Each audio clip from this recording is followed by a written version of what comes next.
From Ben, dear Andrew, you often say that grief is the price we pay for love. That is true. Last weekend, I lost a very close friend. I'm sorry to hear that. I've been trying to deal with the loss. I have been blessed to have a life filled with the love of my wife, friends, and family, so I know that eventually this will be something I have to deal with again. My question is this: are there any strategies you have specifically for dealing with loss, and what is the best way that I can be there for others who are feeling the same way I am? Well, one of the things I also say, I do say that grief is the price for love. Of course it is. We live a life that ends. But I also sometimes say that grief is a desert that has to be crossed on foot, by which I mean there is no hurrying grief. You have to get over it as you get over it, but you do have to take the journey.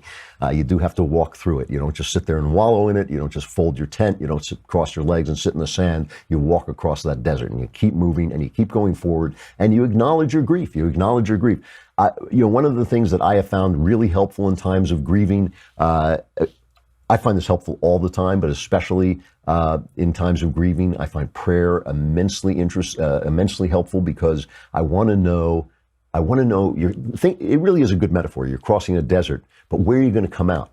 You're going to come out in a wasteland, or you're going to come out in Holland. You're going to come out someplace good. You want to come out someplace good. You want to come out deeper, richer, wiser, and those are the things that you want to bring to your family, bring to your friends. I mean, that's part of what being a friend is, part of what being a father is leading people to themselves, leading people to become their best selves, leading people to the person that God made them to be. And that is what you want your grief to do. You're taking a journey. You want to get to the right place. You don't want to get to a place of bitterness. You don't want to get to a place of nihilism. You want to get to a place of faith and trust and greater knowledge of life. And those are the only things I can tell you, because the pain, nothing I say is going to make the pain less. Nothing I say is going to make the pain last any shorter period of time. Usually they say about a year. It takes about a year. That has been my experience as well.